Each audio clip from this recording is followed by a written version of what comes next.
Reka tubasuhuze mwe mukurikiye ibiganiro bya televiziyo y'u Rwanda ndetse n'abakurikiye radio Rwanda muri uyu mwanya.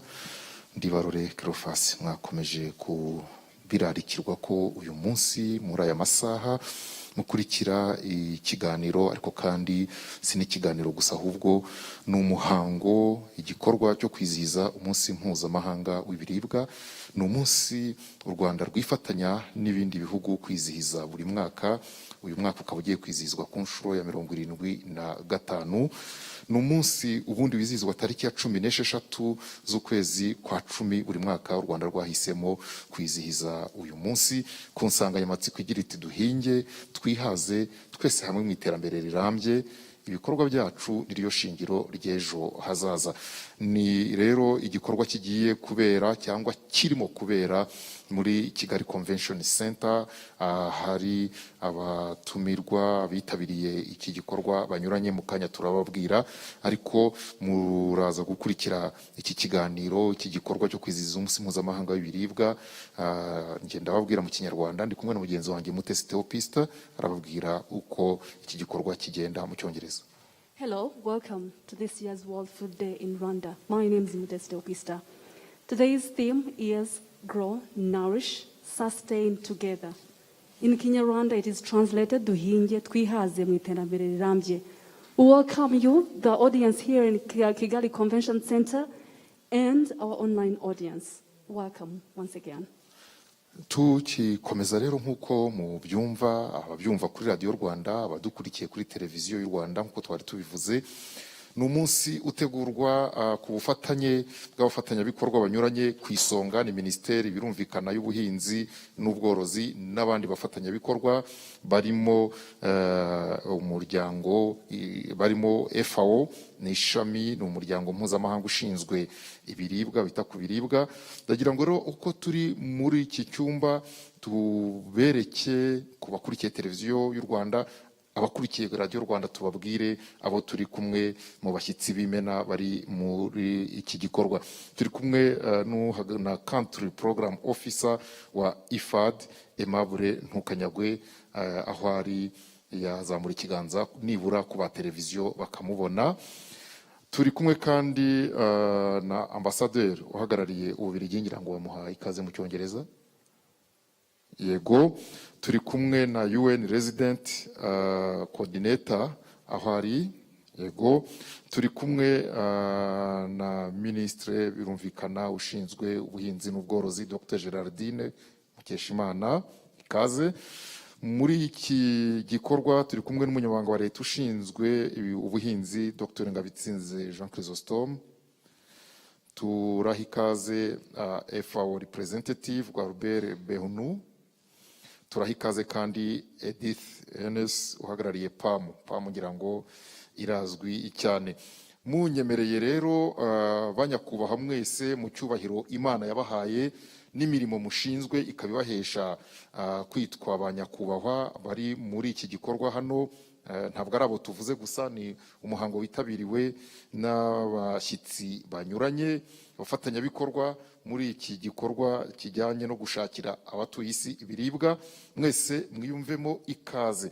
Ndagira ngo mu gutangira, Theopiste, dufatanye kureba ku bakurikiye umuhango kuri televiziyo no kumva ku bakurikiye radio Rwanda intambwe mu magambo make cyane yatewe n'u Rwanda mu guharanira umutekano w'ibiribwa mu kugera ku gufasha abanyarwanda kubona ibibatunga. Theopiste. Following the introduction of the dignitaries here in this conference room, we are now going to watch the Rwanda's progress thus far in improving food security, fighting malnutrition, and the different challenges and opportunities to transform the agriculture sector. Enjoy. U Rwanda rurakataje mu kunoza ubuhinzi n'ubworozi. Kwihaza mu biribwa niyo ntego. Kuri ubu igipimo cyo kwihaza mu biribwa mu Rwanda kiri kuri 81.3%. Mu mwaka 2030 abanyarwanda bose bazaba bihagije mu biribwa.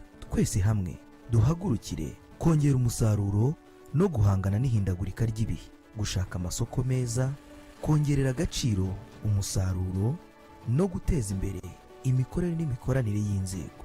Twifatanye mu kwizihiza umunsi mpuzamahanga w'ibiribwa ku isi, uruhare rwa buri wese rurakenewe. Duhinge, twihaze, twese hamwe mu iterambere rirambye.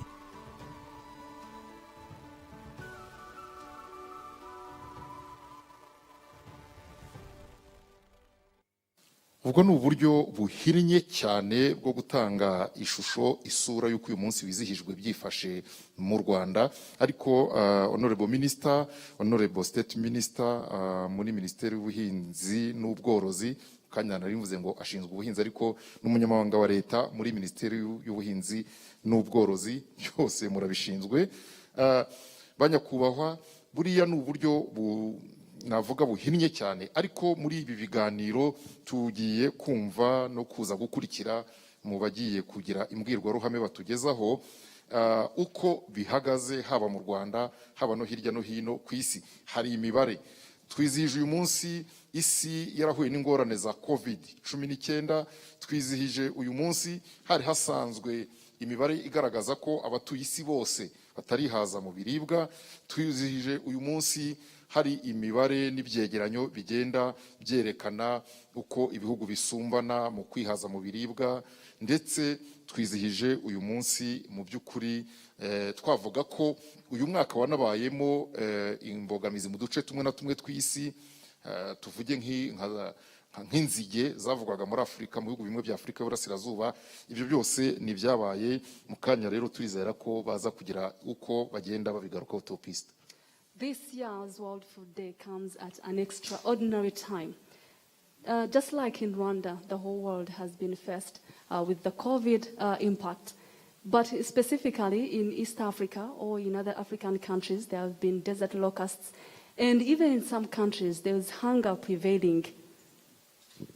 ni umunsi nanone wizihizwa mu gihe abawutegura, yaba minisiteri y'ubuhinzi n'ubworozi, baba mwebwe abafatanyabikorwa mu buhinzi n'ubworozi, bagira bati muhinzi mworozi ni wowe ntwari yacu kuri uyu munsi. Reka tumukomere amashyi umuhinzi n'umworozi.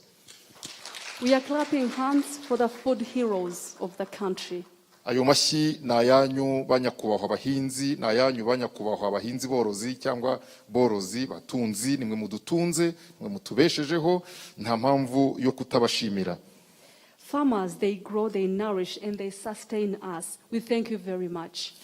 Turagira ngo rero muri aka kanya duhe abatumirwa muri iki gikorwa batugezeho ubutumwa bwabo. Topiste, I would like to invite the UN Resident Coordinator to give his keynote address. Thank you.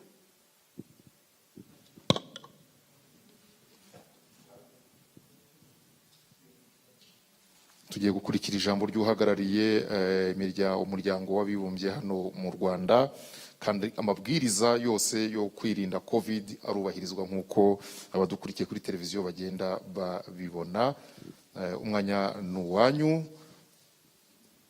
Let's invite the FAO representative to give, to welcome the UN resident coordinator to give his keynote address. Thank you. Muraza no kudutumirira nyuma yanyu uhagarariye UN coordinator.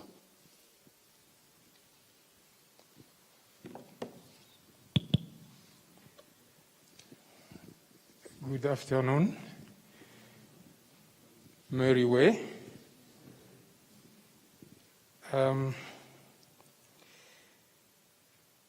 Let me start by expressing my gratitude to Honorable Minister Dr. Gerardine Mukeshimana, the Minister of State, Jean Chrysostome Ngabitsinze,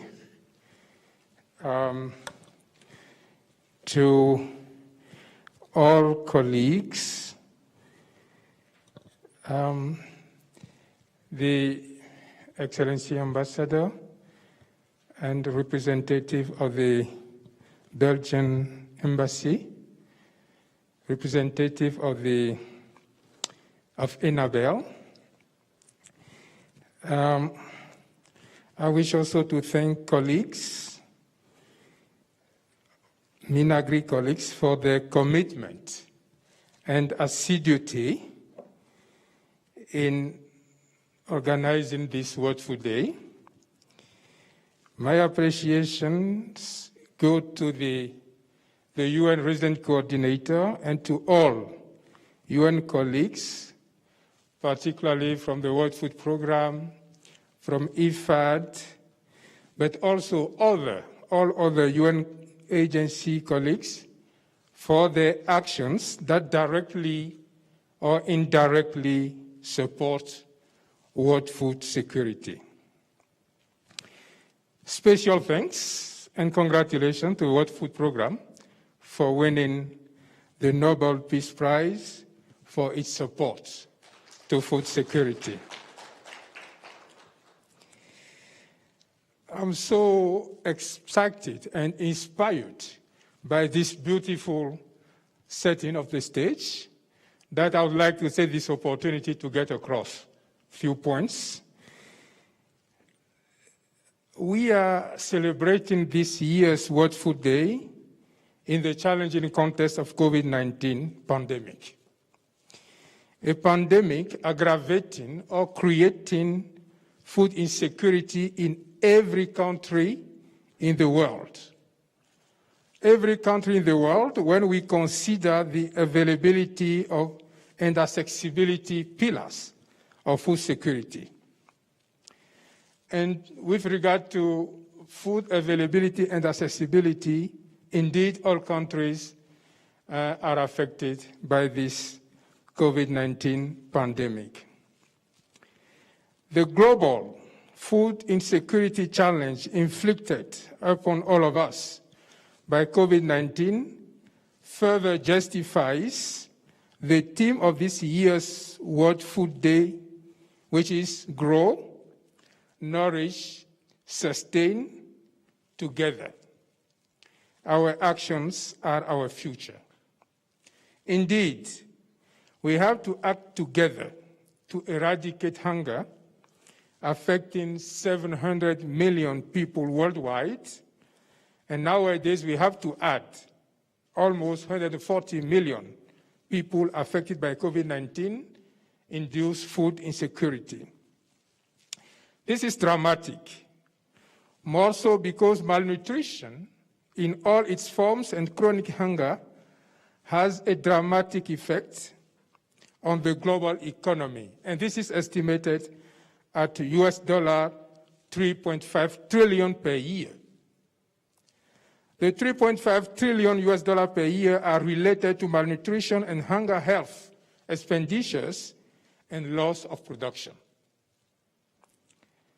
As we celebrate the World Food Day, we must be aware that approximately 14% of food produced for human consumption is lost each year between the stages where it is grown or raised up to when it reaches the wholesale market.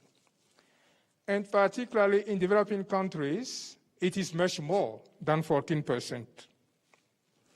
We must therefore focus our efforts on significantly reducing food loss, because food loss not only contributes to hunger, but it wastes production resources, such as land, water, fertilizers, pesticides, labor, and so on.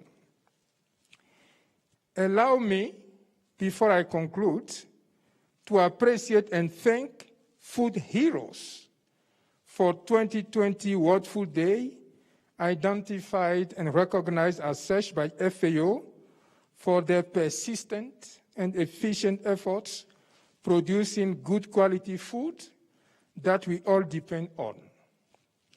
I particularly think of those poor farmers, women farmers, who, despite adverse environmental and climate adverse conditions, never give up, but continue farming to feed us. I now wish to call upon the United Nations Resident Coordinator to deliver his keynote address. Dr. Fode Ndiaye, please. Mu gihe uhagarariye UN mu Rwanda nawe agiye kuduha ubutumwa bwe, dushimiye uhagarariye FAO hano mu Rwanda. Kandi nk'uko babivuze uyu munsi kuba tuvuga ngo duhinge twihaze twese hamwe, ijambo twese hamwe nuko twese hamwe twagezweho n'izo ngaruka za COVID mu bijyanye no kongera umusaruro. Murakoze.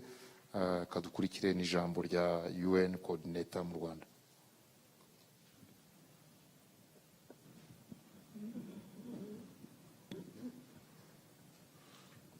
Thank you very much, Dr. Galbert Beunu, FAO representative.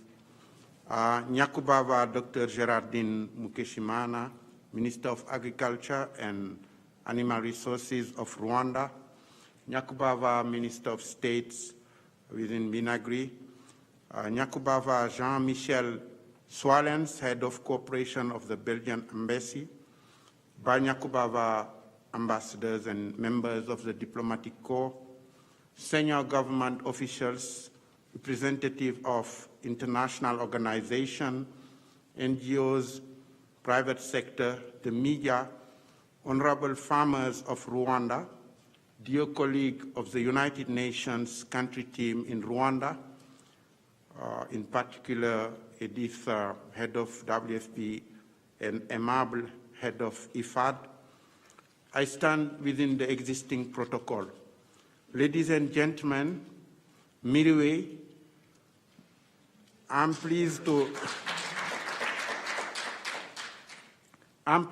address you at this occasion of the national celebration of World Food Day, coinciding this year with the 75th anniversary of the Food and Agriculture Organization of the United Nations, FAO, to deliver a message on behalf of the United Nations family in Rwanda.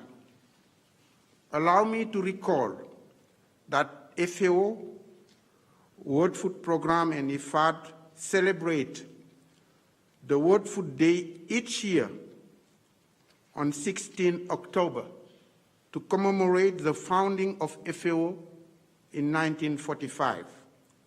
On World Food Day, the United Nations reminds the world of its mission and renews its commitment to supporting member states achieve a world free of hunger.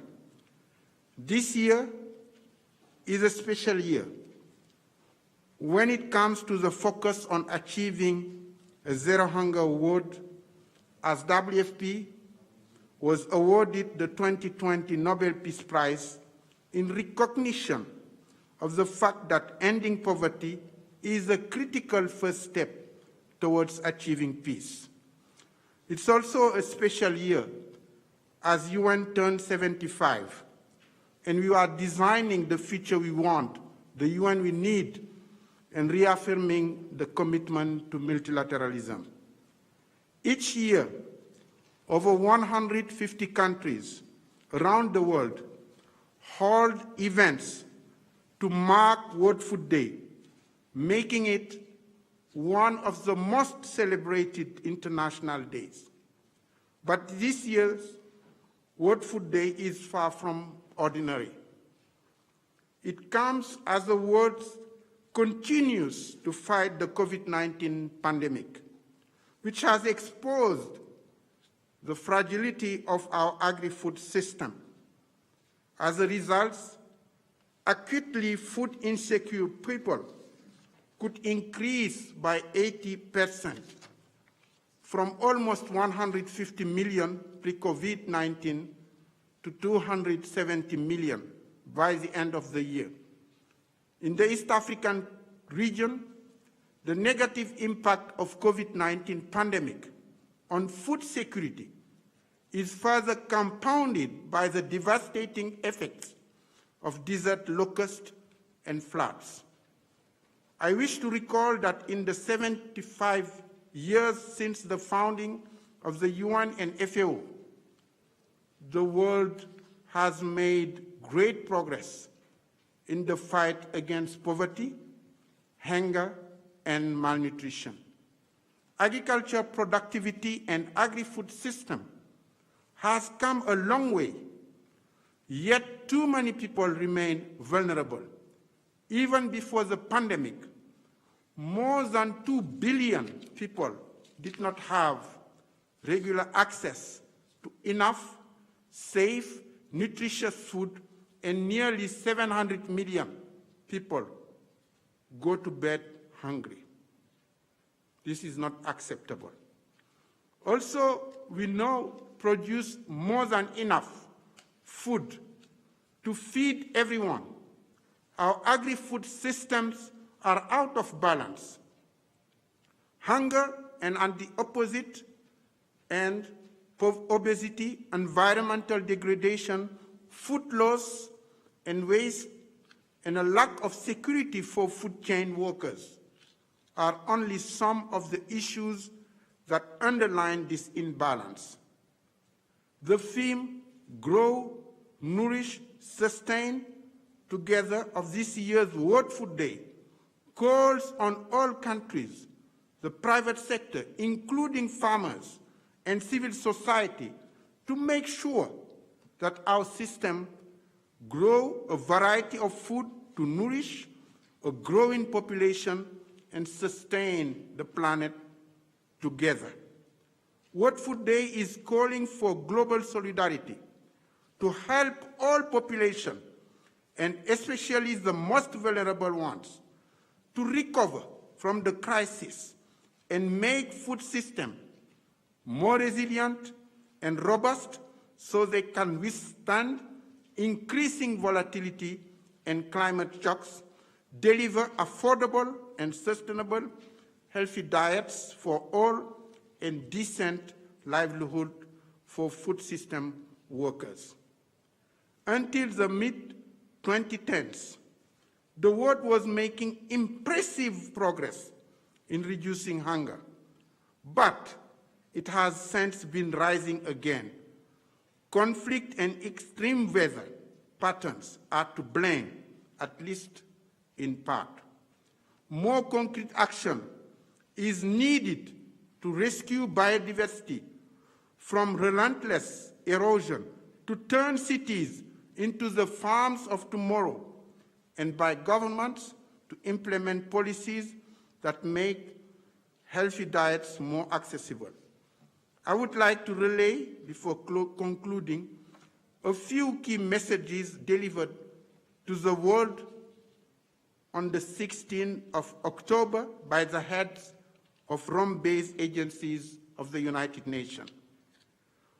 Dr. Ku Dong-yu, the Director General of FAO, said that, quote, "The COVID-19 pandemic has reminded everyone that food security and nutritious diets matter to all. What we now need is smart, systemic action to get the food to those who need it and improve it for those who have it. Action to prevent crops from rotting in the field for lack of efficient supply chains. Action to enhance the use of digital tools and artificial intelligence to predict threats to hazards, automatically trigger crop insurance, and cut climate risk," end of quote. In this remark, Dr. Gilbert Humbo, the president of the International Fund for Agriculture Development, IFAD, said, quote, "Building a sustainable future depends on rural resilience." I want to emphasize this. The COVID-19 compounds the threats already faced by rural people, including climate change, unless we take action to boost resilience. Climate change will push more than 100 million people into poverty, half of this increase due to its effect on agriculture. Mr. David Beasley, the Executive Director of the World Food Programme, noted that, quote, "The world produces enough food for everyone, so it's a problem not of scarcity but of access to nutritious and affordable food. Smallholder farmers in developing nations need support so they can grow crops in a more sustainable way that then store and transport their produce to markets and ultimately improve their own livelihoods. When food moves from the farm along the supply chain and onto people's plates in a fair and efficient way, then everyone benefits, end of quote. Ladies and gentlemen, let me conclude. We all have a role to play in improving the resilience and sustainability of our food systems and delivery of nutritious food.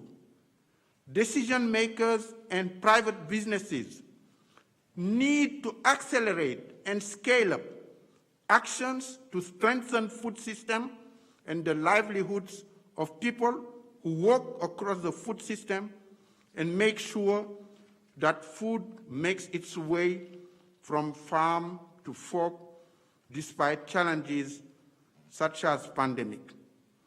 Kudos to Rwanda for being awarded 2020 Best Performance Award for implementing the June 2014 Malabo Declaration for Agriculture.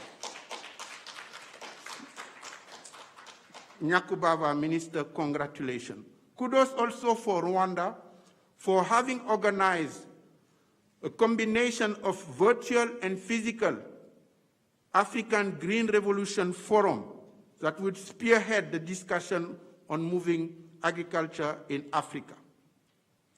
In line with all this, the One UN in Rwanda has provided its contribution to the country through various projects, and I'm just alluding to some of them, aiming at improving food systems and production of healthy and nutritious food.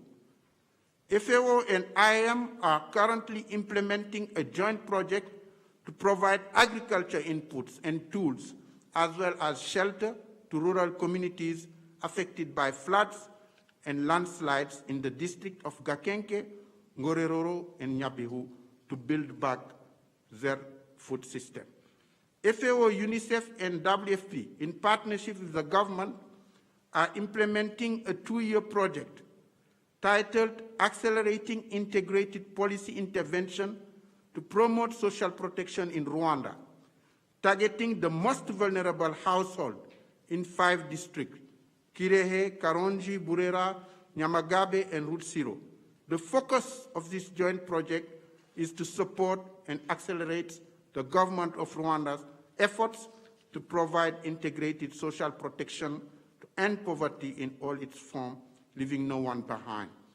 At the community level, the UN will support in providing access of households to social protection, their economic empowerment while building their resilience to climate shocks and improving their access to agriculture input. WHO, WFP, FAO, and UNICEF, in partnership with various government entities, including Minagri, are implementing a joint program on nutrition.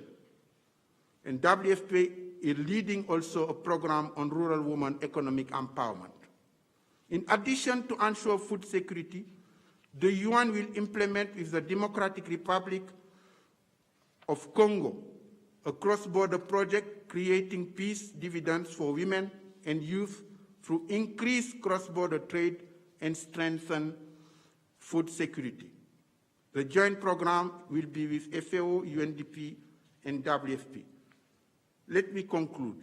If we are to grow food to nourish the population and sustain our planet, we will need to work together to increase the investment where they are needed most. As a coordinator of the UN family in Rwanda, I would like to stress the commitment of the UN in Rwanda to support Rwandans and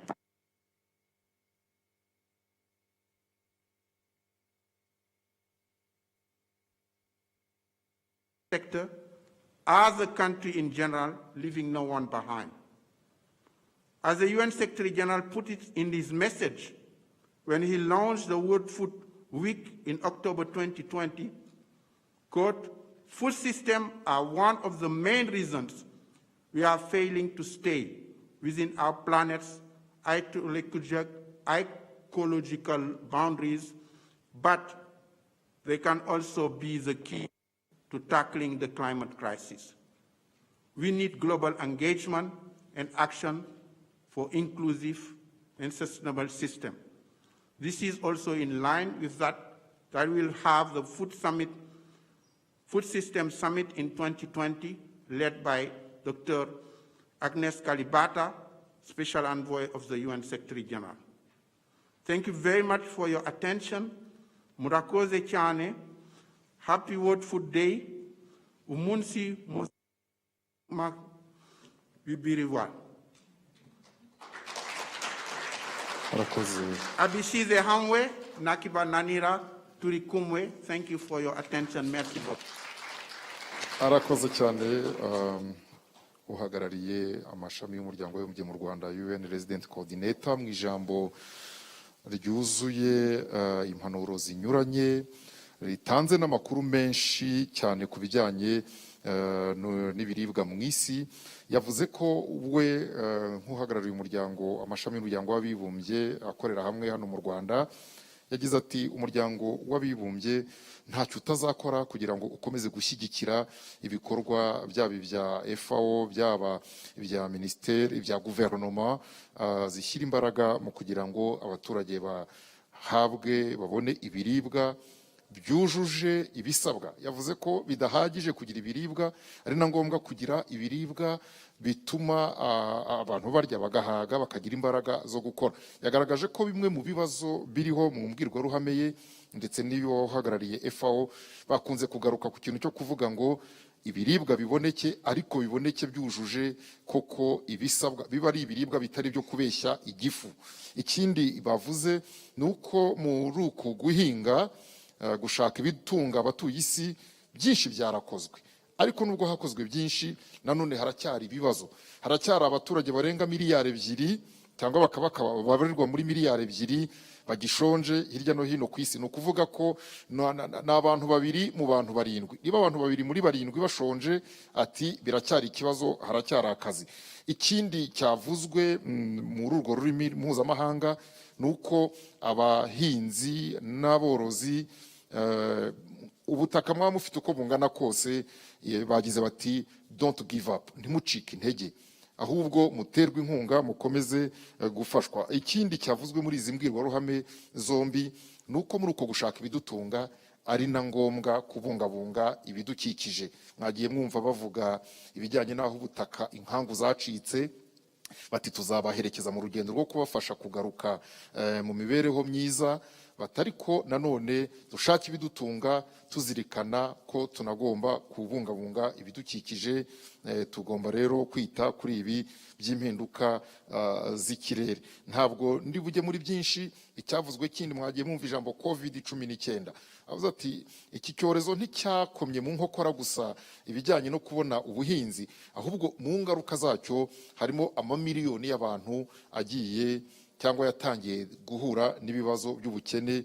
Bati abo nabo kwitabwaho kuko bariyongera kuri miliyoni zindi zisaga 700 nk'uko babivuze zisanzwe zifite ikibazo cyo kubona ibibatunga. Navuga ko muri make ari ibyo byavuzwe, ariko havuzwe byinshi bijyanye n'uko hazakomeza ubufatanye, yaba umuryango w'abibumbye, yaba IFAD, yaba FAO, ko bazakomeza gushyigikira ibihugu gushakira abatuye isi ibibatunga. Hari naho bagiye bashima u Rwanda kuri byinshi byakozwe, ngira ngo turi buze kugenda tubigarukaho. Tunabateguze ko nubwo murimo gukurikira iki gikorwa mu Cyongereza ahanini, ariko turi buze no kugira umwanya wo kungurana ibitekerezo, wo gusobanuza bamwe mu bitabiriye uyu muhango ku rwego rw'igihugu mu kiganiro mpaka tuza kugirana nabo. Hanavuzwe n'ikijyanye n'uburyo ubundi uyu munsi wajyaga wizihizwa. Mu by'ukuri nubwo turi muri Kigali Convention Center babivuze bati FAO ifite abanyamuryango ibihugu binyamuryango birenga 150, ntabwo ari ku munsi wajyaga wizihizwa, ni ibihe bidasanzwe turimo. Ubundi habagaho kwegera abahinzi, kujya kumva ibitekerezo byabo, kwifatanya nabo no kwishimira umusaruro. Hanyuma mu ijambo ryavuzwe hanavuzwe ko hakwiye kongerwa ibikorwa remezo bituma naho umusaruro uri ugenda ukagera ku bawukeneye. Mwagiye mubyumva byo bakoresheje ijambo ngo ni chaîne alimentaire. Hari ubihinga cyangwa abatunzi, ariko hari n'uburyo bikwiye gutundwa bikagenda bikagera ku babikeneye. Hamwe ntusange bihari binapfa ubusa, ahandi byabuze uko bibageraho.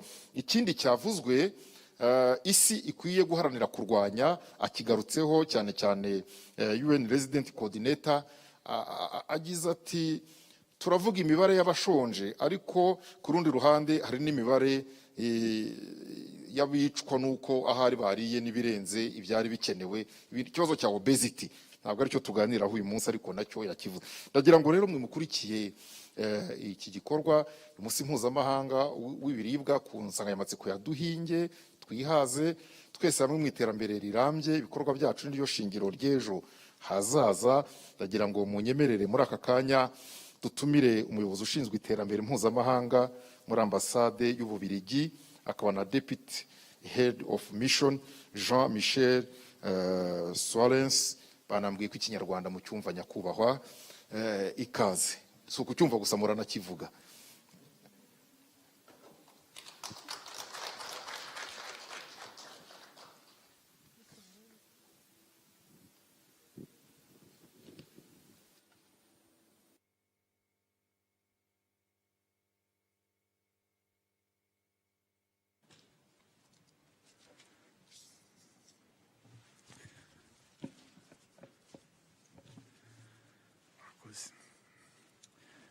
Nyakubahwa Minisitiri w'Ubuhinzi n'Ubworozi, Nyakubahwa Minister of State, ba Nyakubahwa mwese muteranye hano, ndabasuhuje mbifurije umunsi mpuzamahanga w'ibiribwa.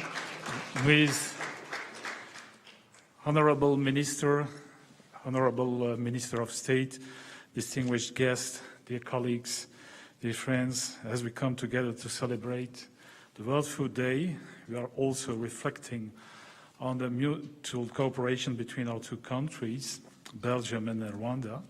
You may recall that last year, the government of Rwanda, through the Ministry of Finance and Economic Planning, MINECOFIN, and the Kingdom of Belgium, through the Belgian Embassy in Rwanda, signed a new bilateral cooperation program that focuses on health, agriculture, and sustainable urbanization. This program, initiated in July 2019, runs over a period of 5 years. The Sustainable Development Goals require us to work together to ensure that we end hunger, food insecurity, and all forms of malnutrition by 2030. Twese hamwe dufatanije twaba twakemuye ikibazo cy'imirire mibi ku isi mu mwaka w'ibihumbi 2030. Urabona ko ari hafi imyaka isigaye ntabigera kuri 10. Ni imyaka 10 isigaye. Agriculture program funded by different general modalities, a contribution to the World Bank multi-donor trust fund modality, payment for results program 2, and secondly, a project-based funding modality. The total budget dedicated for this portfolio is 30 million, of which 14.5 million will be reserved for the result-based financing modality through the multi-donor trust fund, and 15.5 million for the PRISM project modality. The multi-donor trust fund is the vehicle for donor to support for donor support to the vital macro-level reforms required to boost the transformation process and aims to support the implementation of the program for results, in particular improving the enabling environment that would facilitate the growth of private sector in agriculture. The PRISM project-based funding modality, on the other hand, aims at supporting the reforms and transformation of the pork, poultry, and related animal feeds value chains by addressing identified priority bottlenecks and exploit their opportunities and potentials to professionalize them. Honorable Minister of State, distinguished guests, dear colleagues, dear friends, Belgium, through Enabel, will work around two general objectives. First, increasing the revenue of farmers through the extension of qualitative proximity services, improved access to inputs, and through the introduction of new technologies. The second objective is the creation of more added value by the private sector, improve storage transformation and agro-processing. The choice of these three value chains to be supported potential for inclusive growth, market growth, and competitiveness, as well as resilience to climate change. Furthermore, they have potential to benefit more women and youth, not only as producers, but also as service providers, entrepreneurs, laborers, and consumers. With the effects of COVID-19 on the global economy, increasing number of people have had to reduce the quantity and even the quality of their food consumption, mainly due to relative increase in prices and shortages in income. Our agriculture program ambitions to transforming food systems by ensuring increase in animal protein consumption, increase in incomes of smallholders, as well as creation of additional jobs, especially for youth and women. It will also look for a positive impact on nutrition, gender, and the environment through integration of those transversal issues in its approach. Reka nsoze nifuriza u Rwanda n'Abanyarwanda ndetse n'abatuye isi bose kugira ubuzima buzira umuze. Murakoze, ndabashimiye cyane.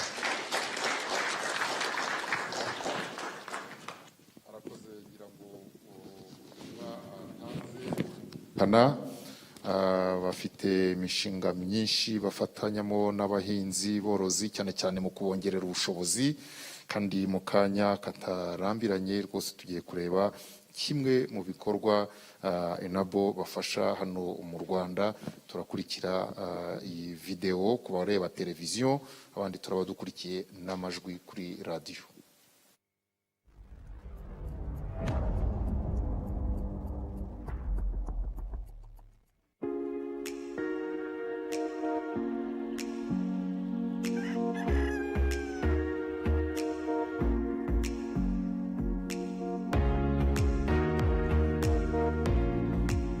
Program is part of our portfolio 2019-2024 specifically of the agriculture program. In fact, when we started the discussions with the government of Rwanda on what to do in agriculture, the idea was to see agriculture really as an economic sector, which is also the philosophy of the national Rwandese strategies. Overall, it's going to help us modernize the poultry and pig value chains. Of course, when you talk about poultry and pig value chains, you cannot let behind the feed value chain. Kimwe n'abandi borozi bose bari mu gihugu dufite koko imbogamizi duhura nazo. Iy'ingenzi cyane twavuga no kubona icyororo gitanga umusaruro ndetse n'ibiryo bikoze ku buryo bw'ibyiciro, ku buryo ingurube yonsa, ingurube ihaka, ingurube icutse zibona ibiryo bizikwiriye. There will always be there are gaps related to the skills and knowledge that we need in order to have professionalism in our sector. The quality is also an issue. Another challenge is related to the processing of the meat. Uroye mu gihugu nta mabagiro dufite y'ingurube. Usibye amabagiro dukeneye n'ama breeding center aho umuntu ashobora kugenda agafata icyororo yizeye cyangwa se akaba yagiye agafata intanga. The objective of the program is really to stimulate an economic growth and at the same time also to respond to a transition of the Rwandan society with increased urbanization.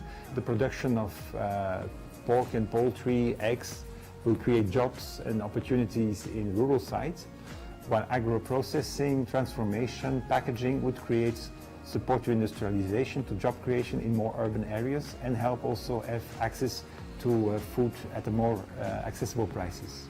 Enabel supported farmers in Rulindo, Kayonza, Bugesera to fight in order to fight malnutrition. That intervention was very, very timely because if the lockdown was ended, farmers would have lost 100% of their egg produce. Hakenewe rero ikigo cy'ubushakashatsi cyadufasha kikabika amakuru ku buryo byadufasha mu gihe kirambye, kandi Nabel ntekereza ko izadufasha mu kongera ubumenyi ku buryo aborozi borora bafite ubumenyi buhagije muri uyu mwuga. We are going to be relying on this contribution to actually modernize the production of pig and the poultry products, as well as marketing and processing of those products. We want to really work on processing food, repackaging, with an ambition not only to reach an upscale market, which is growing with the maize strategies of Rwanda, but also to look at potential export in the region.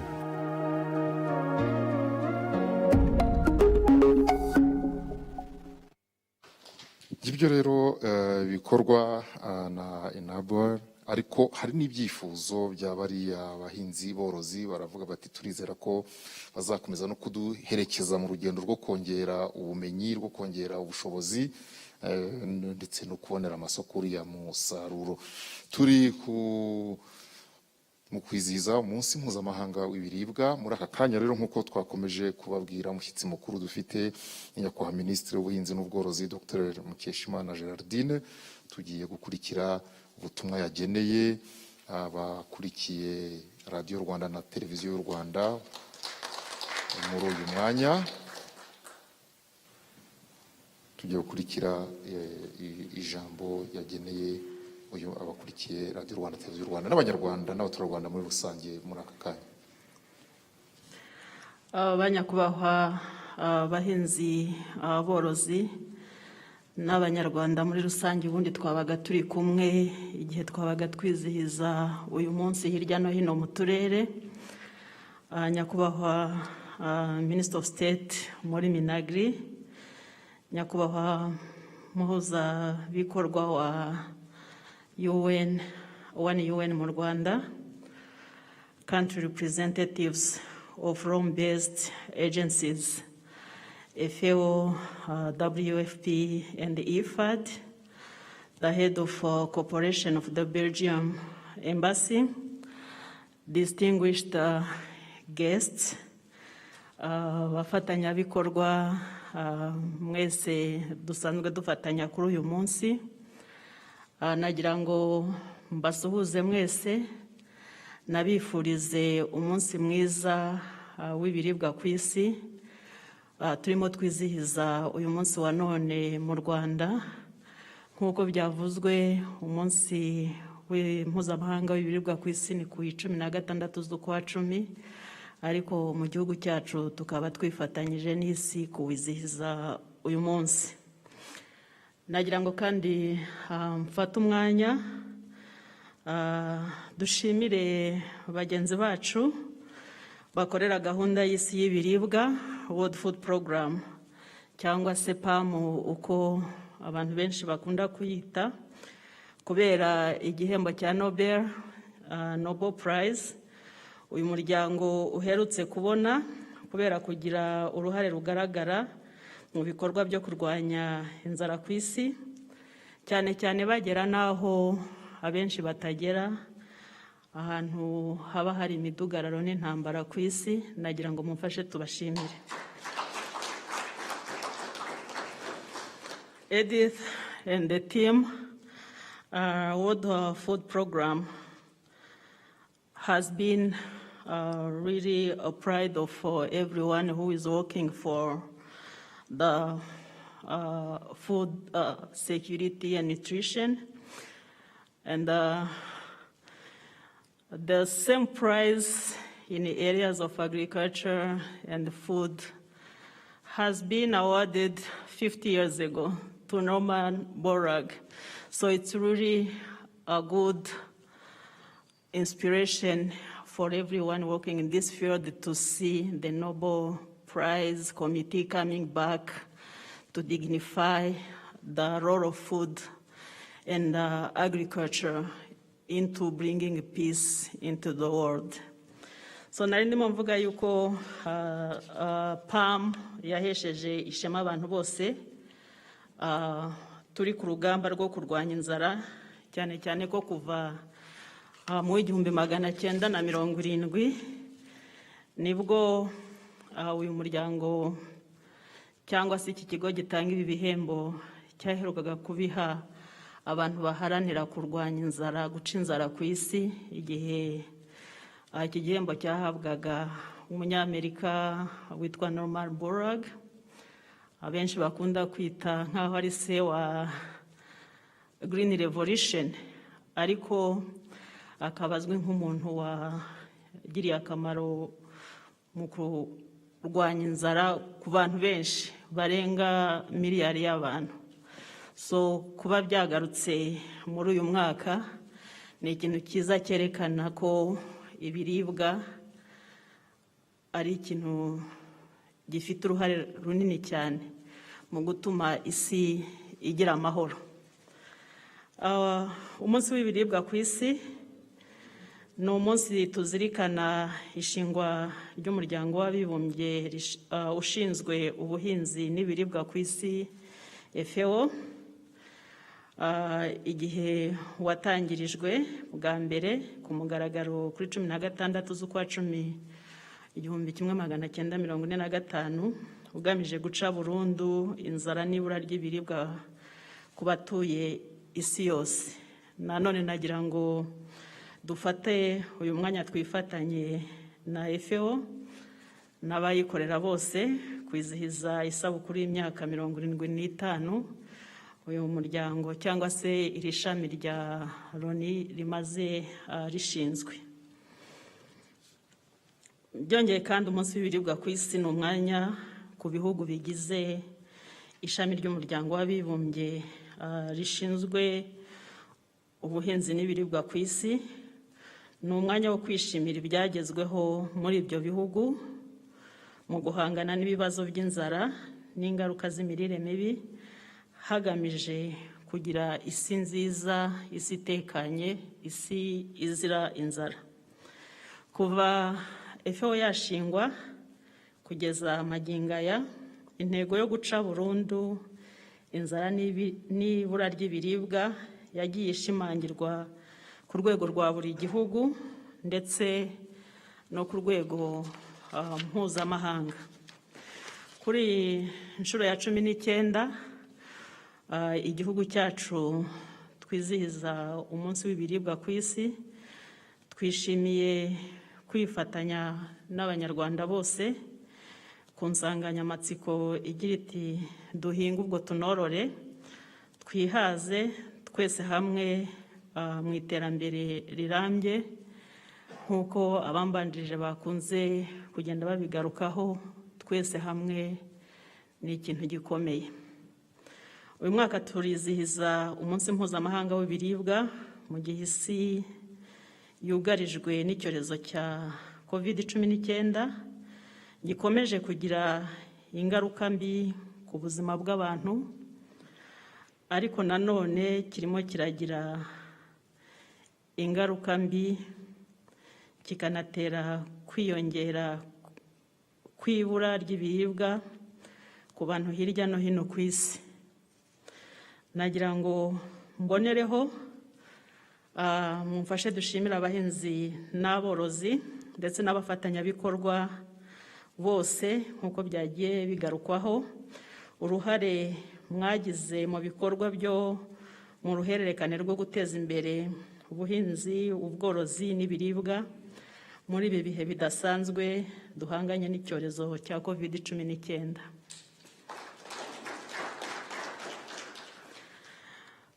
Kwihaza mu biribwa ni ngombwa mu buzima bwa muntu, ni n'ihame ry'uburenganzira bwa muntu.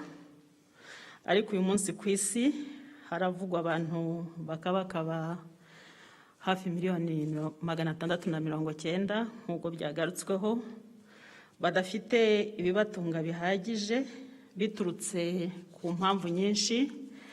Hari impamvu ikomeye cyane y'imihindagurikire y'ikirere, ni impamvu dukunda kubona, ariko hakabamo n'impamvu zirimo ni umutekano muke, imidugararo hirya no hino mu bihugu bitandukanye.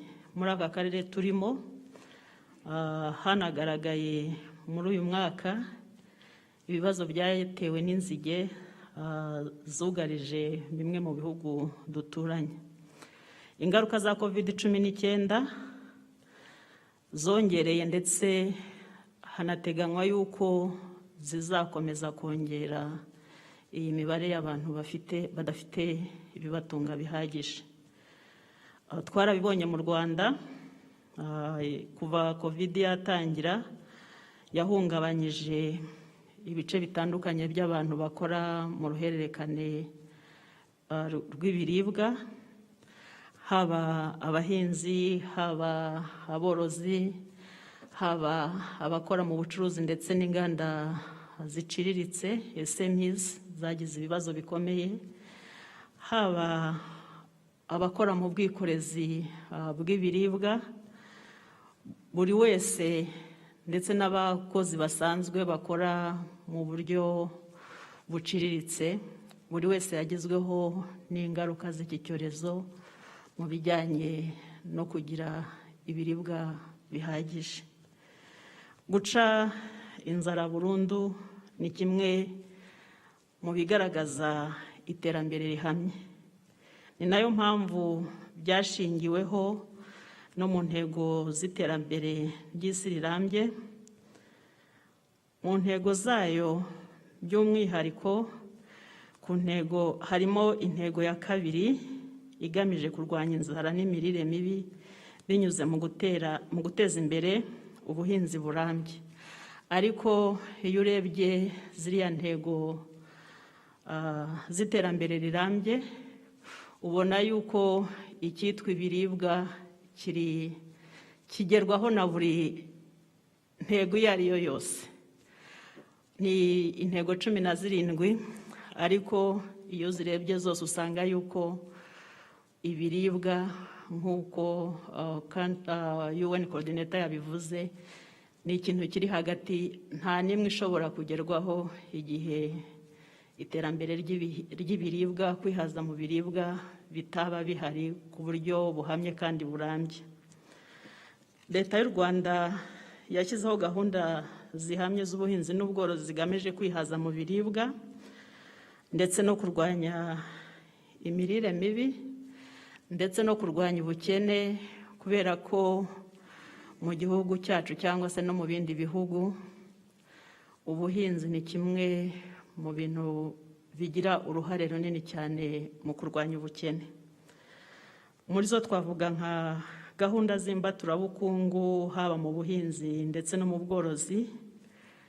Hari gahunda ya Girinka, gahunda yo kugaburira abana mu mashuri, inkongoro y'umwana, amatungo magufi, uturima tw'igikoni, ubwishingizi mu buhinzi n'ubworozi ndetse n'izindi gahunda nyinshi zihari.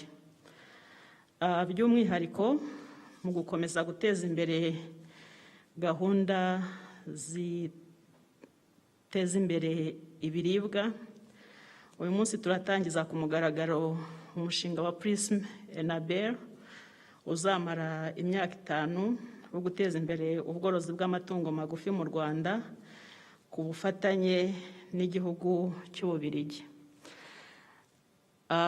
Ubu muzagenda mwumva Prism. Prism ni umushinga urimo abafatanyabikorwa babiri. Uyu munsi turatangiza uw'abafatanyabikorwa b'Ububiligi, mu minsi itaha tuzatangiza n'uwa IFAD. Ni imishinga ibiri yuzuzanya, ariko ikinini kigamijwe ni kurwanya ubukene mu batuye icyaro ku buryo buciriritse. Batweretse yuko Prism irareba ibijyanye n'ibiribwa by'amatungo, abikorera ku giti cyabo. IFAD izaza ijya ku baturage b'aborozi baciriritse, ni ukugira ngo harwanye ubukene, ariko nanone ku bijyanye no kurwanya imirire mibi, kubera ko ni gahunda za leta zo kugira ngo ibyubaka umubiri bigere ku bantu ku buryo buhagije, haboneke ibitunga abantu, haboneke ibijya mu kurwanya imirire mibi mu bana ndetse n'abakuru, ariko haboneke n'ibitunganywa mu nganda ndetse n'ibijya mu bucuruzi mpuzamahanga nk'uko babitweretse kuri video batweretse. Ni ngombwa rero ko dukomeza ingamba zo kongera ibidutunga ndetse no guhangana n'ibibazo bigenda bigaragara, byaba ibibazo by'imirire mibi, byaba ibibazo by'imihindagurikire y'ikirere, kugira ngo tubashe kugera ku ntego twiyemeje. Turashishikariza abahinzi n'aborozi kongera umusaruro w'ibiribwa ku buryo burambye, ni ukuvuga increasing productivity of crops and livestock. That means by unit of land, by unit of labor, by unit of animal. Ni ngombwa yuko dukoresha ubumenyi buhari bwakoreshejwe n'ahandi hose kugira ngo twongere umusaruro, haba ku bwinshi. Izo ngo zari 48% gusa. Kuba rero twazize muri 2018 tugeze kuri 41.3 ni intambwe ikomeye, ariko ikibazo ni ukuvuga ngo none se byagenze bite kugira ngo iyo ntambwe iterwe. Icyambere nuko twongereye umusaruro, twashyize imbaraga mu kongera umusaruro waba ubuhinzi ndetse n'ubworozi. Iyo ugiye mu mibare wenda kugira ngo mbyerekane, urasanga iyo ugiye nko mu binyampeke hagati y'umwaka wa 2007 na 2020 umusaruro wiyongereho hafi 111%.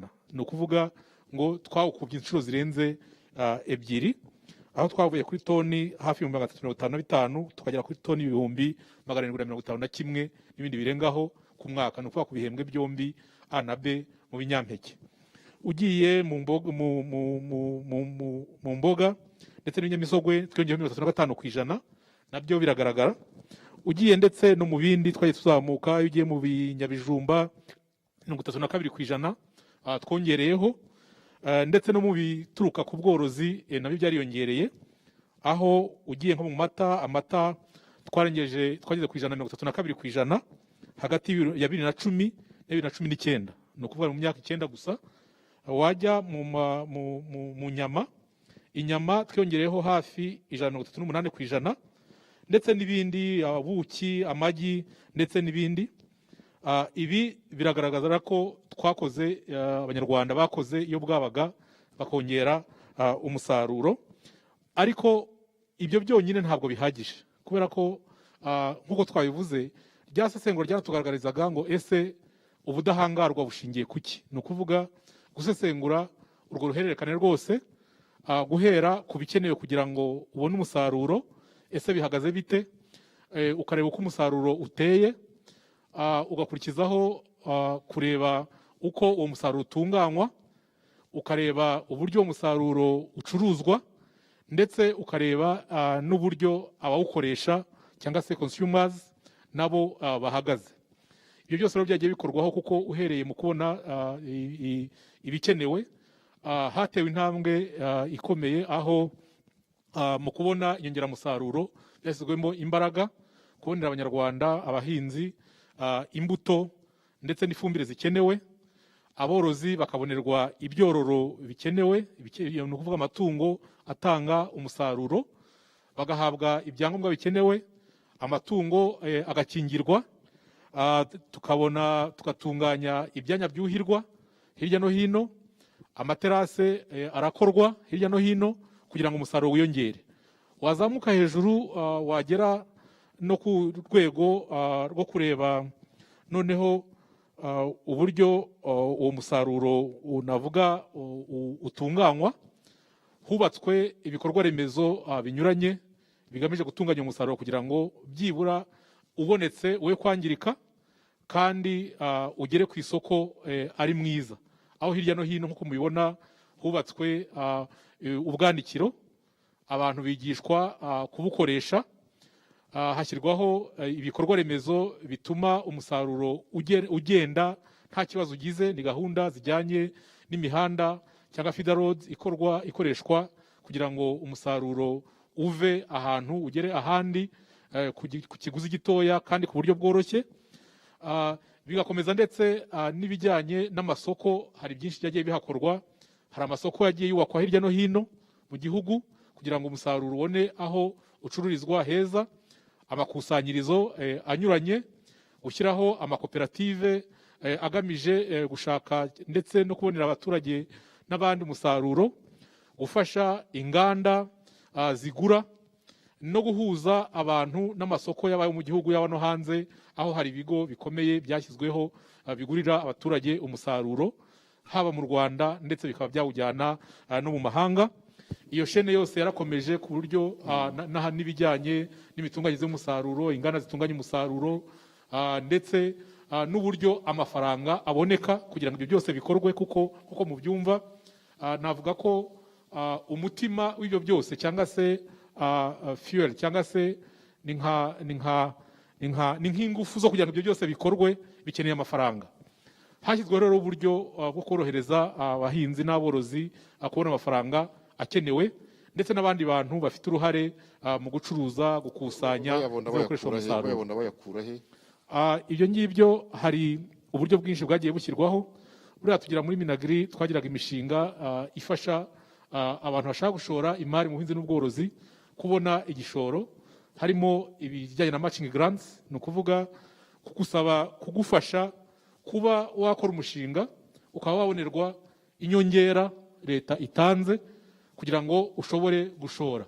Ni imishinga minini twari dufite, hari urukurangira rwa PASP twagize RIF ibigishiro byayo byose, n'indi mishinga y'iterambere harimo ibyo kubonera urubyiruko n'abagore. Ubufatanye bw'ibigo by'imari za banki ntabwo turi buze kugaruka, turagenda ku murongo hanyuma dusoze. Ibigo by'imari mu guherekeza uru rugendo rwo kwihaza mu biribwa, za banki n'ibindi bigo by'imari mukorana mute nabyo? Turakorana n'ubwo urugendo rukiri rurerure, biracyari navuga ko biri hasi, ariko hari intambwe yatewe kuko ayo mafaranga yose hari ibigo byinshi byagiye bishyiraho uburyo bwo korohereza abantu bashora mu buhinzi n'ubworozi kubona amafaranga. Ariko uretse n'ibyo na leta yagiye yorohereza abantu bashaka kubijyamo kubona amafaranga, navuga ngo ahendutse, gusa ntabwo biragera aho twifuza. Biracyari. Urakoze cyane. Nyemerera barambwira ko iminota ifite aho igeze. FAO u Rwanda ruhanganye n'isi yose, bahanganye no gushaka kurwanya ubukene, kubonera abaturage b'isi ibiribwa, ariko umutesi sinakwibagiwe rwose, urihangana no kubonera no kurwanya imirire mibi. Mwebwe nka FAO mufasha iki leta y'u Rwanda, cyane ko hari ibyegeranyo twagiye tubona tukabona haracyari imibare itari hasi, itanakanganye yego, ariko yaba gifite ikibazo cy'imirire. Hari uruhare rwanyu rurimo mu gufasha leta y'u Rwanda? Murakoze. Uruhare rwacu rurimo nka FAO ariko n'abafatanyabikorwa muri rusange. Ibikorwa byacu byose bijyana no kunganira leta. Nk'uko mubizi, leta ifite gahunda y'imyaka nk'ubutse gahunda y'imyaka 7 next one. Twunganira leta duciye muri minisiteri y'ubuhinzi n'ubworozi kuko iyi sector y'ubuhinzi n'ubworozi yo turimo. Tunganira leta mu bikorwa byinshi duhereye nko kwigena imigambi n'igenabikorwa, planning and policies, cyangwa se no kuzana ikoranabuhanga rigezweho cyangwa se expertise, ndetse no kuzana udushya innovations twagiye tugaragaza ko twagize akamaro mu bindi bihugu, noneho bigafasha n'u Rwanda mu kwihuta. Mbese mu bikorwa bya vuba ahangaha cyangwa biriho muri iki gihe, navuga ko twafatanyije na Minisiteri y'Ubuhinzi n'Ubworozi gutegura iyi gahunda igenderaho ya Strategic Plan for Agricultural Transformation. Ubu yose twese niyo dushyiramo ingufu, turi kuyishyira mu bikorwa hamwe. FAO, WFP na IFAD ndetse noneho na INABEL turakora ibikorwa bitandukanye byo mu iterambere ry'ubworozi. Twahereye mu gutegura gahunda y'igihugu y'ubworozi Livestock Master Plan tugendera ku 2018 kugeza 2023. Ubu turi kwishyira mu bikorwa hamwe imishinga yose itandukanye iza muri urwo rwego. Dufatanya na Minagri ndetse n'izindi minisiteri mu gushyira mu bikorwa iyi gahunda mbonezamirire y'abana bato, Early Childhood Development Program. Hari n'ibindi bikorwa bitandukanye nka gahunda zijyanye no kubika, gusarura, gutunganya umusaruro, harvest and post harvest handling, gahunda zijyanye no gukoresha neza amazi no kuhira tubigiramo uruhare, gahunda z'ubworozi bw'inkoko twazitangiye rwose bikiri hasi mu turere dukeya, ari nko kugerageza, ariko murabona ko birimo bibyara n'imishinga minini, abaturage bikava ku rwego rw'abafite urorera hano i Kigali bugatinyuka bakajya mu cyaro. Ubu bworozi bw'inkoko bumaze kujya mu cyaro bitewe n'uko twagiye dukora trial, none bikaba bimaze kugera kure cyane cyane. Ariko turimo turashyira n'ikoranabuhanga mu buhinzi, agri and digital services. FAO by'umwihariko nashaka kuvuga gahunda nshyashya iri mu rwego rw'isi yitwa Hands in Hand Initiative. Iyo ni gahunda FAO yatangiye guhera uyu mwaka wa 2020 ireba bariya bakene cyane. Ese twakora iki kugira ngo bariya abaturage bakennye, bariya 820,000 umwaka ushize itabonaga ifunguro ku munsi, zongeho 150 arasi yavugaga mu kanya bitewe na COVID, abantu bagizweho ingaruka na COVID. Iyo Hands in Hand Initiative irashaka ko n'u Rwanda ruyinjiramo, noneho tukareba mu gihugu cyacu bariya bakene cyane bakeneye iki. Buriya hari ukuntu umuntu avuga ati ibikorwa bya rusange, ariko ibyo umukene akeneye bigomba kuba biruta iby'umukire cyangwa uri hagati abakeneye. Tukareba twinjiramo hasi, bakeneye iki, bakeneye ibiki byoroheje bibakwiriye bishoboka, ko butaka vugaga butoya ugereranyije n'ubwo dufite ubu. Noneho tukazavuga tuti umuntu akwiriye gukora ibikorwa ibi n'ibi bitoya biringaniye nawe, ariko agatera imbere. Murakoze cyane. Ibyo rero ni ibintu byose turi gukora dufatanyije na Minisiteri y'Ubuhinzi n'Ubworozi kugira ngo ubuhinzi burusheho gutera imbere, kandi umunyarwanda ndetse n'umukene azabashe nawe kureba kuri iriya terambere rirambye rya 2050. Iyo mwumvise imibare nka yindi bahoze bavuga mwebwe nka FAO, bavuze bati abantu 700,000 baracyafite ikibazo cyo kubona ibiribwa. Hari n'izindi 600,000, bavuze 690, 700,000. Miliyari ebyiri z'abatuye isi bafite ikibazo cy'ibiribwa. Mumaze imyaka 75, wihangane nkwite FAO rwose. 75 niba abantu 2 muri 7 batarabona ibiribwa dukeneye, mutekereza ko intego z'uyu muryango zagezweho? Intego z'uyu muryango n'indi miryango turi hamwe zagezweho kubera yuko kurwanya inzara ntabwo byarangiye kiriya gihe kuko abantu bakomeza bavuka kandi biyongera n'impamvu zabiteraga muri 45 ubu ngubu zagiye zihinduka ariko intego iracyariho nubwo ibyo tugeraho ari byinshi. Residence Coordinator yagiye avuga ibyagiye biza mu iterambere ry'ubuhinzi muri 45 ntabwo abantu bari bafite ubuhinzi buhagije babona beza bihagije ariko ubu ngubu twageze igihe abantu beza ubuhinzi bukaba bushobora kubona kuzana ibiryo bihagije ku batuye isi.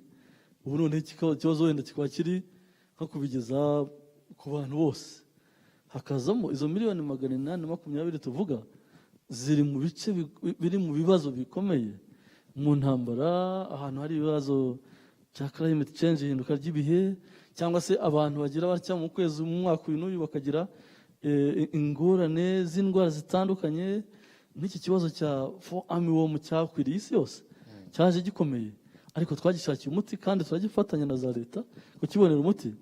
Iki kibazo cya diesel locust izinzigi aho zinyura mwabonye ko zangiza ibihingwa zikabimaraho nta kindi dukora rero uretse kureba analyse ya buri kibazo tukagishakira umuti dufatanyije na za guverinoma zitandukanye. Intego yagezweho ariko iracyariho. Urakoze cyane kubera yuko ibibazo bigenda bihinduka kandi n'abakeneye ibyo kurya bakomeza bariho bitewe n'impamvu zitandukanye. Urakoze cyane Theopiste mu magambo avunaguye wanyuriramo bakurikiye mu Cyongereza. To summarize what the two panelists have just said, the Permanent Secretary in the Ministry of Agriculture and Animal Resources, Jean-Claude Musabyimana, was asked about what Rwanda and her partners are doing to achieve the zero hunger goal. And he said that in 2018, a study was conducted and it was found that 81.3% of Rwandans are food secure. He also went to mention about the different measures and steps that have already taken to achieve the food security currently in the country, and say these included increased access to fertilizer, vaccinating animals, facilitating farm market and farmers' linkage within and without the country, improving agro-processing measures, putting in place measures to curb post-harvest losses, and also getting farmers to get seeds and fertilizer that can help them to increase their production. On the FAO side, the Assistant Representative in charge of programs, Dr. Otto Muhinda, said that FAO has been supporting the government of Rwanda through normative roles, but also through projects. And he mentioned about the strategic transformation and of agriculture plan that was put in place, that was developed by FAO, shortened as PSTF4, the fourth generation of PSTF4. He also mentioned about innovations that FAO has been bringing in the country and also supporting other countries with different innovations. He said that FAO, WFP, IFAD, and now Annabelle have been investing in the livestock subsector. He mentioned about the livestock master plan that was developed, and now together with other partners and also these above mentioned agencies, they have been working together to implement it. As regards to nutrition, FAO has been involved in early childhood development and also reducing post-harvest handling cases, improving water harvesting, and also engaging in poultry. He mentioned about the FAO initiative that was launched this year, the Hand in Hand initiative that was launched by the Director General of FAO, that is aimed to help the 821 million people that still go hungry, especially from poor countries. And he mentioned also that FAO, since it was formed in 1945, 75 years now, since its founding, it has been working with the governments to improve food security and also to achieve zero hunger.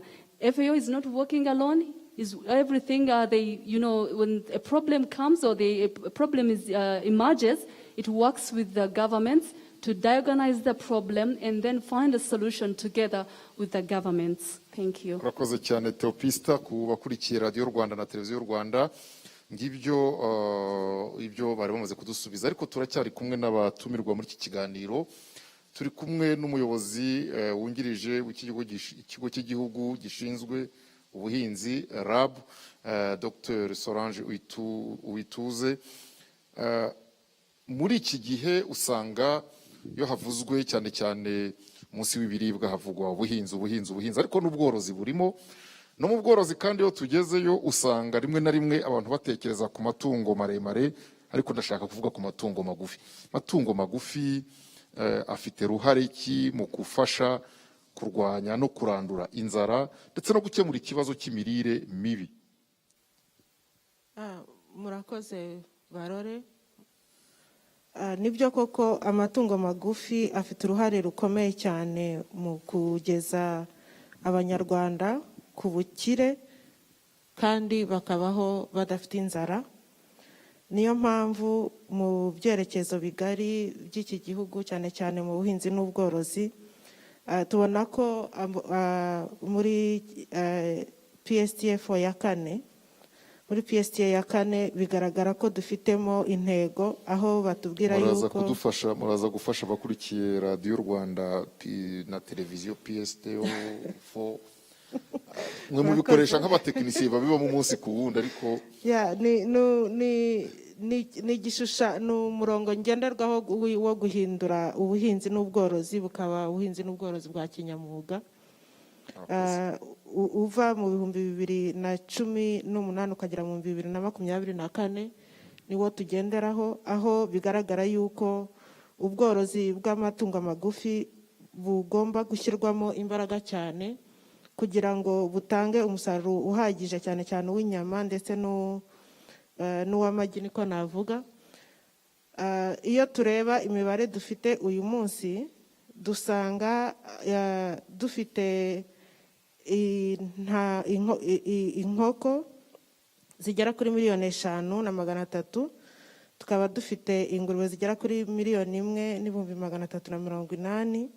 Wareba umusaruro uvamo uyu munsi dufite amatoni 9 y'amagi ku mwaka, ubwo ni mu 2019. Tukaba dufite amatoni 23,000 ku mwaka y'inyama z'ingurube ndetse n'amatoni 37,300 mu mwaka wa 2019. Izo ni inyama z'inkoko. Inkoko 5,000,000 zitera toni 9 mu mwaka. Toni 9,000. Murakoze cyane rero. Murakoze kunkosora. Hari muvuze toni 9. Oya, ni toni 9,000 kandi ntabwo zose zitangira inyama icyarimwe. Ni ukuvuga yuko iyo urebye uko twagiye tuzamuka, nk'uko nyakubahwa umunyamabanga mukuru muri Minisiteri y'Ubuhinzi n'Ubworozi yabivuze, tubona ko hari byagiye bizamuka. Amahirwe rero ahari mu bworozi bw'amatungo magufi ni uko bigendanye n'iyi mishinga bamaze kuvuga, iyo ubireba koko usanga ari amatungo abanyarwanda bavuga ngo ukene ufite itungo rikakugoboka, ariko cyane cyane ku rwego rwo kwikenura vuba vuba, atari urwego rwo kugira ngo uzane ubukire kandi n'abana b'u Rwanda n'umuryango y'abanyarwanda ibeho neza. Uyu munsi rero amahirwe agaragaramo cyane ni nayo izo nkunga bavugaga, izo nguzanyo zunganiwe ziraboneka, aho dushaka yuko buri mworozi, buri munyarwanda ashobora korora inkoko neza, akorora ingurube neza, yarangiza ukarimwoza mubona ko harimo ikibazo cy'amabagiro. Byose binyujijwe muri iyi mishinga myinshi bavuze, amahirwe y'abanyarwanda arahari yo gutanga imirimo ibyara inyungu ndetse n'imirire ikiyongera. Tukaba twizera ko nk'uko bigaragara mu bipimo igihugu kigenderaho, uyu munsi dufite abana b'u Rwanda bagwingiye 35%, ariko muri cyerekezo 2024 bavuga ko nibura tuzaba tugeze ku bana 15% bagwingiye. Turizera yuko kurya amagi, kurya izo nyama z'inkoko cyangwa se z'ingurube bizafasha cyane mu kugabanya uwo mubare w'abana barwingiye mu Rwanda. Murakoze. murakoze cyane, nizere ko amagi atakira ya babandi, ntabwo ndi bubavuge ni ukubitoza abaturage. Niyo mpamvu muri uyu mushinga nibyo koko hari igihe abantu bari bazi ko amagi ari ay'abantu bishoboye, ariko noneho bigendeye muri gahunda dufite, turagira ngo ba bandi borora inkoko babashe no kuyarya, babashe no kuyategurira imiryango yabo, kuko niba baba babikoreye cyane nibarangiza basagurira amasoko. Murakoze cyane. Theopiste. The Deputy Director General in RAB, Dr. Solange Wituze, has just mentioned about the role of livestock in food security in the country. She also dwelt on the PSTF for the Strategic Transformation of Agriculture Plan, PSTF for the fourth generation, like I said, and said that there are a number of opportunities in the livestock subsector. One, it's a quick fix for poor households, and also livestock business has generated, they have generated job opportunities for the people involved in livestock business. It's also the subsector is contributing to the nutrition, to the nutrition of children as they eat eggs, chicken, and pig meat. Murakoze cyane. Turi kumwe kandi n'abakiri bato, kenshi mu bihugu bimwe na bimwe iyo udasanze imirimo y'ubuhinzi irimo umurimo w'ubuhinzi yo gushaka ibiribwa, bworozi, utasanzemo abagore ku mubare munini, atari uko abagabo badahari, usangamo abantu b'imyaka ikuze hejuru y'imyaka 50. Mu Rwanda dufite hafi 70% n'abakiri bato bagera mu myaka 30. Bwana Shafi, nk'urubyiruko, urabanza utubwire niba uyu munsi imvugo ngo igeze kubaho imvugo ivuga ngo wabaza umuntu uti uraho, ati yego, amahoro rero n'amahoro, ukora iki se? Ati ntacyo nkora, cyakora ndi umuhinzi. Iyo mvugo yashobora guca intege abantu kujya mu buhinzi. Shafi, urubyiruko urarubona mu buhinzi n'ubworozi uyu munsi, ese rwabitinyuwe n'iki ugereranyije n'izo mvugo zahozeho? Murakoze. Urubyiruko ndarubona mu buhinzi uyu munsi n'ubworozi, nabyo ntituri bubusigiye. Mu buhinzi n'ubworozi. Kubera iki rero? Nuko tubimenyereye, urubyiruko rwumvaga yuko ubuhinzi bukorwa igihe umuntu wenda yishwe n'inzara, akazi mbese yaburaniwe.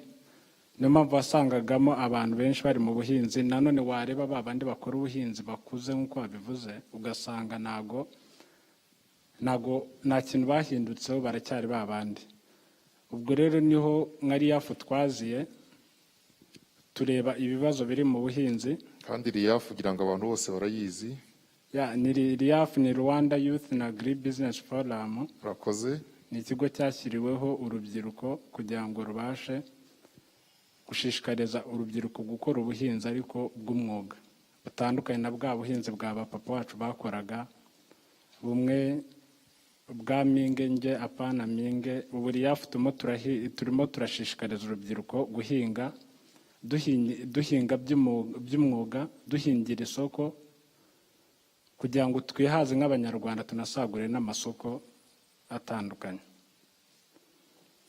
Ubu RIAF dufite amahirwe agiye atandukanye cyane cyane ku buhinzi. Ariyo mpamvu ubona yuko ari ubu ngubu nanjye uvuga hano ndi mu buhinzi, njye nkora agro processing, aho nongerera ubuki agaciro n'ibindi bihingwa nka karoti, kandi nawe nabifashijwemo nka RIAF. Iki gisubizo ndagisubiza nk'umuntu ugeze aho ageze abifashijwemo nka RIAF, nanone nk'umumambure wa RIAF. Ubuhinzi urubyiruko noneho rubujyamo nta pfunwe. Nta pfunwe kwako ubu ngubu. Ariko tubwire wowe Shafi, guhinga kwawe guhuriye he no guhinga kw'ababyeyi bawe, niba bagihari cyangwa n'aba baturage bose hirya no hino mu tugari, bihurira he bigatandukanira he? Kuko ukoresheje ijambo ngo umwuga,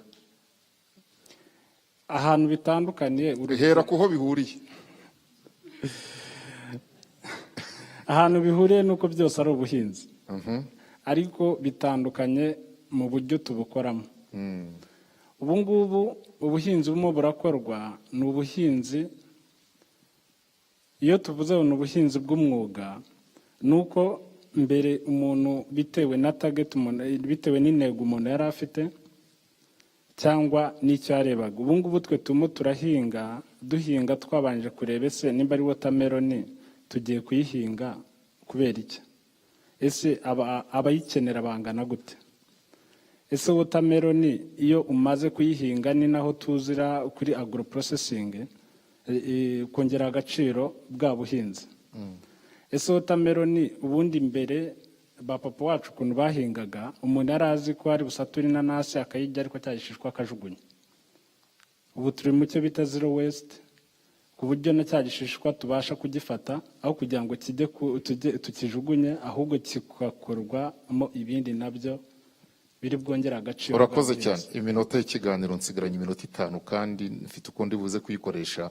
Uravuga uti aho ntandukaniye n'ubuhinzi bwahozeho simpingira kurya gusa, ahubwo ndatekereza ngo isoko riri hehe, ese ibi ngibi bindi bivuye ku byo nahinze nzabyifashisha nte kugira ngo ndusheho kongera n'ibyo ukura mu buhinzi. Theopiste. Intervention by the panelist, by the RIAF member, the Rwanda Youth for Agribusiness member, Shafi, he said that he was asked, and he said that he's seeing more youth joining agriculture. There was a negative mindset among the young people that one can only get involved in agriculture because they are hungry. He said that the RIAF, the Rwanda Youth for Agribusiness Forum, is changing that mindset whereby they are involved in agribusiness. It's no longer a shame for young people to get involved in agriculture. And he was asked how agriculture today and the agriculture that was done by the former generations. He says that today agriculture is more professional. For instance, they have to assess the market first before they produce or they grow food, and they have adopted the zero waste strategy where they do transform what should have been food waste or food residues, and then they transform them into something that can be eatable or edible. He himself is a farmer, and he adds value to carrots, and he is involved in agribusiness, yes, and in the processing of honey. Thank you. Urakoze cyane. Reka mu gusoza nigombe umunyamabanga wa leta muri Minisiteri y'Ubuhinzi, hari abahoze bavugira ubutumwa speeches, hari murageraho ikibazo nakibonye nshaka kubabaza mukanadusoreza, ariko dukomera amashyi panelist twari dufite. Komera amashyi panelist twari dufite. Nyakubahwa munyamabanga wa leta, hamwe no kudusoreza, murabizi ndetse hari n'ibyo tuziranyeho nk'abanyarwanda. U Rwanda ni igihugu gifite ubuso buto, kandi rimwe na rimwe ubuhinzi, ubworozi, duhinge twihaze twongera umusaruro birasaba land, ubutaka bwagutse, kandi ntituzabukurura ngo bwiyongere. Mbese isiroga tuzayihuza dute n'ibyo dukeneye? Harakoze cyane Barore, nta nubwo narinzi kuri bumbaze kuko nabonaga ntatoranyijwe aho ngaho imbere, ariko iyo nitabiriye mbagomba no koza nasubiza cyane ko no mu nshingano. Nibyo koko ubutaka bugomba gukoreshwa kugira ngo bubyaze umusaruro, kandi ni nabwo bukomeye mu kugira ngo tubone umusaruro. Uko bungana kose rero ntabwo biba ari ikibazo, ahubwo uko bukoreshwa ndetse n'uburyo buhuzwa n'ibindi bikoreshwa. Iyo bigenze neza rero ukabukoresha neza, usanga abafite bunini atari bafite umusaruro munini. Twebwe rero tugomba gushaka uburyo tubukoresha neza, kuko tuzi ko n'ubundi ari buto, hanyuma rero tukarusha babandi bitwa ngo bafite bunini kububyaza umusaruro. Aho rero niho hazamo amagambo y'amahanga bita innovation wumvise, niho hazamo technology wumvise, niho hazamo ubuhanga butandukanye. Abari aho ngaho imbere kuri pano bagiye bavuga ko tuzi neza ko nta butaka bunini bwabaho ngo bukoreshwe nabi, uko bwabungana kose bugomba gukoreshwa neza. Numva aricyo navuga mu magambo yose. Mugifite ijambo mwadusoreza. Arakoze Barore kumpa ijambo ngo nsoze. Banyakubahwa mwese muteraniye hano, ngiye gusoza biraza kunyorera kuko amagambo yavuzwe, ibyo uko byatangiye uyu munsi, agaciro kawo uko uzwi ku isi, uko tuzi agaciro ko kurya, k'imirire, ko kubaho. Ni umunsi rero utagira ukusa, cyane cyane iyo abantu bari muri iyi segiteri turimo yo kugira ngo dushakire abantu amaramuko, dufatanyije birumvikana. Tugomba gukora tutikoresheje, tugomba guhora dutekereza igikwiye kandi tukagikora mu gihe cya ngombwa no mu buryo bwose bushobotse. Aha rero uyu munsi icyo nasaba abaje hano bose ni ukugenda batekereza, bakibuka ko ibiribwa ari bwo buzima, byanze bikunze niko Imana yabigennye, niko isi yabigennye. Tugomba gukora ibishoboka kugira ngo biboneke, kuko ikibazo mwabajije mubaza Dr. Otto atese ubona mwarageze ku ntego kandi abantu bagishonje, ubwo yabasubijemo nibyo, abantu barashonje koko, banasonza cyane, bigenda bigabanuka, baravuka bariyongera, ariko ntibigomba guhoraho. Tugomba gukora ibishoboka byose kugira ngo imibare igende igabanuka. Nkaba rero nashidikanya ibi nibikomeza mu mikoranire itandukanye y'inzego, byanze bikunze umubare tuzagenda tugabanura kugira ngo igihe kizagere byibuze buri muntu wese arwanye inzara, kuko mu Banyarwanda turabizi gusonza biragatabwa, kubura rukabwirirwa, bwacyo ukabusubira, bifite icyo bivuze n'imitekerereze iradindira. So, but if you continue to use words like stunting, malnutrition, those are words in which I think even God doesn't like. So you have to make sure that we are going to change and do what the coordinator of UN agencies here said. He has said everyone has a role to play. So go home and play your roles in order to avoid to use such words, stunting, malnutrition, hunger. So I close the meeting. Thank you. Murakoze. Tumukurikiye radiyo Rwanda na televiziyo Rwanda. Ni kuri ry'umunyamabanga wa leta muri Minisiteri y'Ubuhinzi n'Ubworozi dusorejeho iki kiganiro, ndetse n'uyu muhango mwakurikiye en direct muri Kigali Convention Center, aho u Rwanda rwizihizaga umunsi mpuzamahanga w'ibiribwa. Ati burya ibiribwa nibwo buzima, kandi umunyarwanda uturuta yaravuze ngo amagara aramirwa. Reka tubifurize umunsi mwiza n'ibihe byiza bizira inzara.